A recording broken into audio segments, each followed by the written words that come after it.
안녕하십니까. 만화공인중개사의 저자 이영웅입니다. 오늘은 부동산학개론 실전 문제풀이 399권 구선 제19강 197번부터 207번까지 함께 풀도록 하겠습니다. 부동산 투자와 관련해서 가끔가다 계산 문제 나오는데, 계산 문제 나오면 여러분들 반드시 이 강의가 끝난 다음에라도 노트하고 시험지 같은 거 꺼내서 꼭 직접 한번 손으로 풀어보실 것을 꼭 당부드립니다.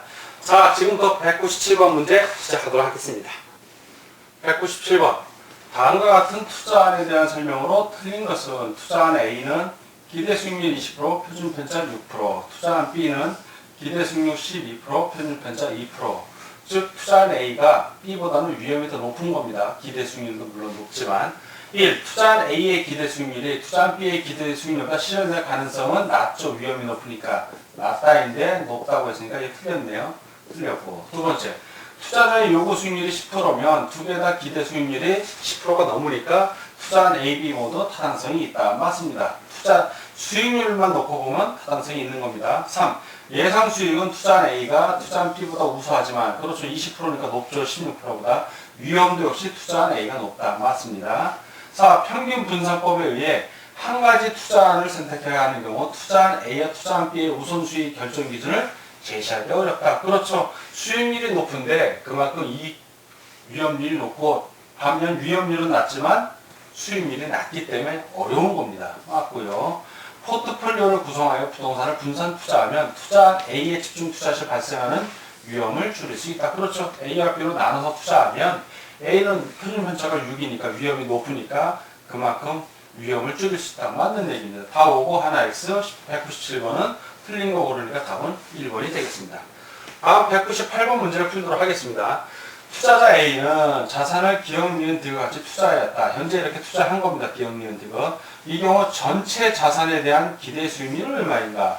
자, 전체 자산에 대한 기대 수익률은 전체 자산이 밑에 들어갈 것이고, 전체 자산. 그리고 전체 자산에 대한 기대 수익률을 구해주면 됩니다. 그러면 전체 자산은 얼마예요? 40억 원 투자했고, 100억 원 투자했고, 60억 원 투자했으니까 전체 자산은 얼마다? 140억, 200억. 자, 전체 자산 200억입니다. 이제 기대 수익률만 우리가 구하면 되는 거예요. 그러면 40억 원에 투자했을 때 기대 수익률 5%, 100억에 투자했을 때 10%, 60억에 투자할 때 20%. 이 값들 다 구하면 그 기대 수익 나오겠죠. 그 기대 수익을 다 더해서 이 자리에 놓으면 전체에 대한 비율이 나옵니다. 40억이 5%니까 4, 5, 20. 이건 2억 원이고, 100억에 대해서 10%니까 10억이고, 60억에 대해서 20%니까 6이 12. 자, 그러면 12억입니다. 12억. 다 합하면 얼마? 24억. 자, 전체 200억 중에서, 200억 중에서 우리가 구하는 기대 수익은 아까 수익률이 아니라 이거 수익입니다. 수익. 기대 수익이 얼마? 24억이니까 200억 중에 24억 곱하기 100을 하면 수익률이 되겠죠. 그러면 이거 곱해보면 짠짠 1.2 아니 0.12죠. 0.12. 그러다 100을 곱하니까 10.2 12%. 이게 3번이 답이 되겠습니다. 12%. 자, 198번은 답이 3번이 되겠습니다. 다음은 199번 문제를 풀도록 하겠습니다. 199번 9번 기대 수익률 평면, 위험 평면에서, 자, 왼쪽은 기대 수익률, 오른쪽 위험입니다. 그러한 평면에서 투자 자산들을 보여주고 있다. 그림과 관련된 설명 중 틀린 것은 투자하는 자산은 A, B, C, D, E. 자, A, B, C, B, C, D, E 이렇게 5개 정도 존재하고, 투자자는 위험 회피형으로서 기대 수익률과 위험을 기준으로 투자를 결정한다고 가정한다. 자, 이 문제를 봤을 때 하나씩 보겠습니다. 투자자산 A, C, D, E, 즉 그 위험에서 최대한 수익을 얻을 수 있는 선을 연결한 이 A, C, D, E 선, 이것이 바로 효율적 프로티어라고 얘기를 합니다. 효율적 전선이라고도 합니다. 우리말로. 자, 이거 맞고요. 두 번째, A와 C에, A하고 C에 각각 50%씩 투자한 A 플러스 C에, 이 경우 포트폴리오의 기대 수익률은 A하고 C에 했을 때 기대 수익률은 요만큼과 요만큼을 더한 겁니다. 또 A와 D에 각각 50%씩 분산 A, D의 포트폴리오의 기대 수익률. 자, A하고 D는 이만큼하고 이만큼을 지금 한 거예요. 그러면 기대 수익률보다 AC보다 AD가 크니까 AC가 AD보다 낮다. 맞는 얘기입니다. 기대 수익률은 낮은 겁니다. 3. 투자자들은 투자자산 B와 C 중에서 하나를 선택한다면 B와 C를 선택하면 위험은 똑같아. 그러면 수익률이 높은 걸 고른다는 얘기입니다. C를 선택하게 됩니다. 맞고요. 자, ACE 이런 포트폴리오 분산 효과하고 A하고 C 두 개의 투자한 포트폴리오 분산 효과 보면 AC 세 개로 나눈 것이 분산 효과는 훨씬 큽니다. 그런데 지금 보면 AC의 분산 효과보다 AC의 분산 효과가 크다고 했으니까 틀린 겁니다. 거꾸로 설명이 되어 있는 거예요. A를 선택하는 투자자보다 E를 선택하는 투자자가 더 공격적인 투자자다. 그렇죠. E를 선택하는 사람은 A보다는 기대 수익률은 높습니다. 그러나 위험도 그만큼 높아요. 그만큼 E가 공격적인 투자자라는 게 완전 설명이 됩니다. 자, 다 오고 하나 X. 그러면 답은 4번이 되는 겁니다. 199번은. 다음 200번 문제. 다음은 포트폴리오 이론에서 설명한 체계적 위험과 비체계적 위험에 대한 설명이다. 틀린 것은 체계적 위험은 우리가 피할 수 없는 시장 위험, 인플레 이런 것 말고 비체계적 위험은 체계가 없어요. 그러니까 우리가 피할 수 있다는 얘기입니다. 그럼 총 위험은 뭐냐면 총 위험은 이 두 개를 합친 거예요. 체계적 위험과 비체계적 위험을 합친 겁니다. 체계적 위험은 우리가 피할 수 없는 거니까 어떻게 할 수가 없지만 비체계적 위험은 피할 수 있으니까 이걸 점점 낮출 수가 있는 거예요. 최종적으로 비체계적 위험을 제로로 하면 총 위험과 체계적 위험은 같아질 수도 있습니다. 이론상 그렇다는 거예요. 꼭 그렇다는 건 아니고. 1. 비체계적 위험이라 체계적이지 않은 거예요. 개별적인 부동산의 특성으로부터 부동산의입니다. 부동산의 특성으로부터 야기되는 위험으로서 포트폴리오를 구성함으로써 제거할 수 있다. 그렇죠.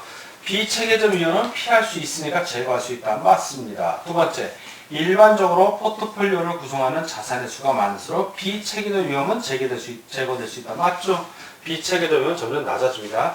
부동산 투자자가 요구 수익률에 반영하는 위험은 비체계적 위험이다. 그렇죠. 체계적 위험이 아니라 비체계적 위험을 반영하는 겁니다. 체계적 위험은 피할 수 없으니까 그건 감수를 하고 비체계적 위험은 반영을 해서 요구 수익률에 반영을 합니다. 맞고요. 4. 포트폴리오의 총 위험과 제가 지금 잘못 설명을 했습니다. 부동산 투자자가 요구 수익률에 반영하는 위험은 체계적 위험입니다. 체계적. 비체계적 위험은 피할 수 있으니까 피하면 되고 체계적 위험은 피할 수가 없어요. 피할 수 없으니까 어떤 거냐면 요구 수익률 그러면 여러분들 무위험률 플러스 위험 할증률 플러스 인플레이율 이런 거 있었죠. 인플레이율 같은 게 시장에서 반영이 돼요. 피할 수 없는 겁니다. 피할 수 없으니까 체계적 위험이에요. 그러니까 B자를 빼줘야 되는데 B자를 넣었으니까 틀린 거네요. 3번이 틀린 겁니다. 자, 이렇게 선생님이 틀리는 것들은 여러분들이 주의해서 보셔야 돼요. 자, 가르치는 선생님도 헤매네. 자, 4번 포트폴리오의 총 위험과 체계적 위험은 같아질 수 있다. 그렇죠. 비체계적 위험을 피할 수 있으니까 아까 말한 대로 비체계적 위험을 최소로 낮추면 체계적 위험과 총 위험만 체계적 위험만 남게 돼서 총 위험은 결국 체계적 위험과 같아질 수 있는 겁니다. 이론상으로는 맞고요. 5. 최선의 포트폴리오는 위험을 줄이고 수익을 높일 수 있도록 한 자산을 분산 소유하는 것이다. 정확하게 설명되어 있습니다.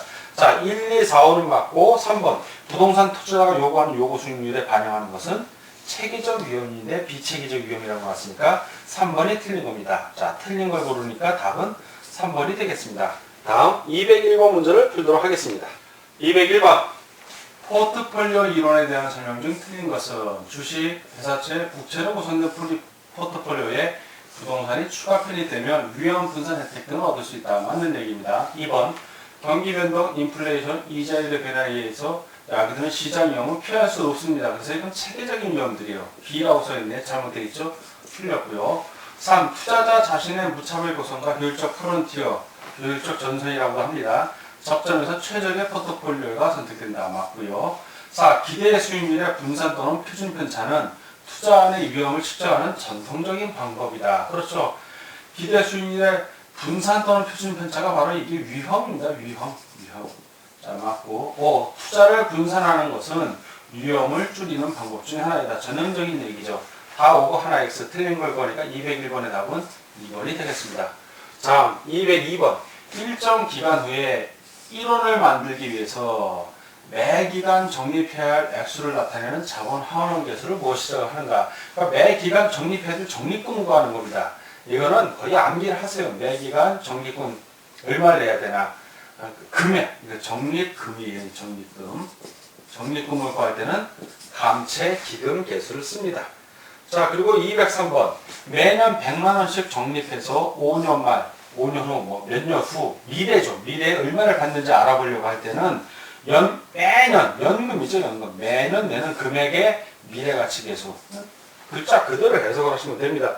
203번은 1번이 되겠고. 자, 204번. 저당 상수. 내가 얼마를 꿨어요. 그래서 매년 원금과 이자를 일정한 금액으로 얼마를 갚아야 되나 하게 해주는 게 바로 저당 상수예요. 적립금은 일정한 금액을 내는 것이고, 그래서 몇 년 후에 내가 얼마를 받나 알아보는 거고. 자, 이 저당 상수를 적용해서 원금 상환 계획에 대한 설명을 하는데, 자, 지금 저당 상수에 대해서 틀리게 설명하고 고르는 겁니다. 204번. 1. 저당 상수란 저당 대부액, 내가 돈을 빌려온 금액을 얘기해요. 매 기당 수령액 또는 지불액을 결정하고자 하는 경우에 많이 사용되는 유리다. 맞고요. 잔금량은 대출 만기에 0이 될 때까지 감소한다. 즉, 잔금량은 계속 감소합니다. 내가 원금하고 이자를 일정한 금액으로 내니까. 부채 서비스액, 매기당 지불하는 부채 서비스액은 만기가 항상 동일하죠. 그렇죠. 내가 얼마를 껐으면 매달 지불하는 금액은 똑같습니다. 자, 4번. 이자 지불액은 매년 감소하는 대신 원금 상환액은 매년 증가한다. 그렇죠. 이 원금 상환액은 그 원금을 상환했으니까 상환한 건 금액, 원금, 빌려온 돈은 줄어듭니다. 자, 그러니까 원금 상환하는 금액은 점점 증가하고 처음에는 이자가 많이 지불이 되죠. 원금은 조금 있고 시간이 지나면 내가 빌려온 돈이 점점 줄어드니까 원금을 갚는 금액은 증가하고 이자는 감소하는 겁니다. 5. 저당 상수에는 자본 회수율만 포함되고 수익률은 포함되지 않는다. 아니죠. 그 저당 상수에는 내가 돈을 빌려서 갚을 때는 두 가지죠. 하나는 원금을 갚죠. 원금 상환액. 그리고 플러스 이자 지불액이 있잖아요. 그러면 이 원금 상환액이 바로 투자자의 입장, 돈을 빌려준 사람의 입장에서는 자본 회수가 되는 건 자본 회수율이 될 것이고, 이자 지불액이 바로 자본 수익입니다. 이자가. 그러니까 포함된다는데 안 된다고 해서 틀렸죠. X네요. 그래서 204번은 틀린 거 고르니까 5번이 정답이 되겠습니다. 자, 다음 205번 문제를 풀도록 하겠습니다. 205번. 주택자금을 마련하기 위해 7년 만기 이자율 10%로 1억 원을 만들려고 한다. 이 경우 불입해야 하는 금액은, 자, 그러면 1억 원. 1억 원에 대해서 매번 불입해야 되는 금액이기 때문에 1억 원에 대해서 감채 기금 계수를 구하면 됩니다. 불입금 구하는 거는 불입해야 되는 금액은 감채 기금 계수라고 그랬습니다. 감채 기금 계수. 그러면 1억 원 곱하기 감채 기금 계수를 구해야 되는데 감채 기금 계수가 없어요. 그러면 감채 기금 계수가 아닌 감채 기금 계수의 역수를 알아야 돼요. 자, 감채 기금 계수의 역수 그냥 외워버리세요. 뭐로 외우냐면 연금의 내가 계수가 바로 감채 기금 계수예요. 그러면 1억 원 곱하기 감채 기금 계수를 하면 되는데 역수니까 연금 곱하기 1억 원 곱하기 나누기죠. 이제 연금의 내가 계수는 역수니까. 자, 그러니까 어디 있는지 찾으면 되는 겁니다. 그러면 205번 같은 경우는 1억 원 곱하기 연금의 내가 계수 분의 1을 하든가 아니면 나눠주든가. 답은 2가 되는 겁니다. 자, 206번. 1억 원의 주택담보대출을 받으면서 고정금리 10%로 20년 동안 매년 원리금을 균등하게 상환하기로 약정하였다. 매년 지급해야 할 원리금 지불액은, 자, 얼마를 내가 대출을 받아서 매번 일정하게 지불해야 될 지불액을 구할 때는 뭘 한다? 저당 상수로 곱해주면 됩니다. 저당 상수. 그럼 1억 원에다가 저당 상수를 곱해주면 되는데 저당 상수가 있으면 편한데 없어요. 그러면 저당 상수의 역수를 우리가 찾으면 됩니다. 저당 상수의 역수는 바로 연금의 현가계수예요. 연금의 현가계수. 그러면 1억 원에다가 연금의 현가계수 분의 1을 곱하든가 아니면 1억 원 나누기 연금의 현가계수를 해주면 됩니다. 자, 그러면 연금의 현가계수 그 있는 걸 찾으면 바로 요거죠. 요거. 저당 상수하고 똑같은 얘기예요.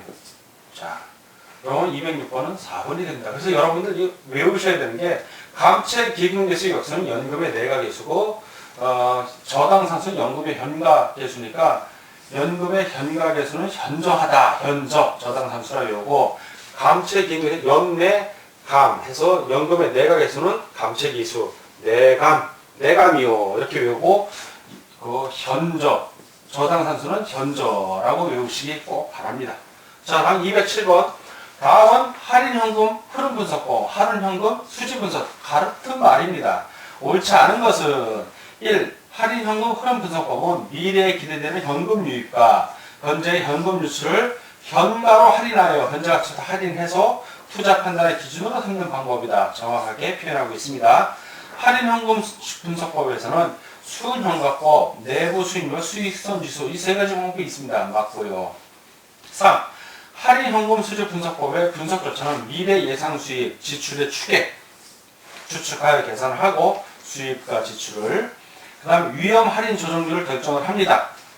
그리고 미래 수익과 지출을 현재 가치를 한 다음에 그걸 비교해서 투자를 결정하는 겁니다. 맞습니다. 4. 현금 흐름에 의한 운영 수입으로는 소득 이득이 있고 운영을 했으면 어떤 이득, 소득 이득, 처분 수익으로는 자본 이득이 있습니다. 맞습니다. 처분해서 어떤 이익이 생기면 그걸 자본 이득이라고 합니다. 맞고요. 소득 이득으로는 세후 현금 수지를 사용합니다. 세금 나고 나서. 그리고 자본 이득으로는 매도 차익이라고 그랬는데 매도한 차익이 아니라 세금 낸 이후죠. 그러니까 매도 차익이 아니라 세후에 세금 내고 난 지분 복귀액이라고 해요. 지분 복귀액. 세후 지분 복귀액. 자본 이득은. 5번은 틀렸죠. 다 오고 하나 X. 옳지 않은 거니까 207번은 답이 5번이 되겠습니다. 오늘은 부동산학개론 실전 문제풀이 19강 시간이었고 197번부터 207번까지 함께 풀어봤습니다. 여러분들 오늘 공부하느라고 수고하셨습니다. 자, 이러한 기세로 계속해서 다음 시간도 공부해 주시길 부탁드립니다. 오늘 공부하느라고 수고하셨습니다. 다음 시간에 뵙겠습니다. 감사합니다.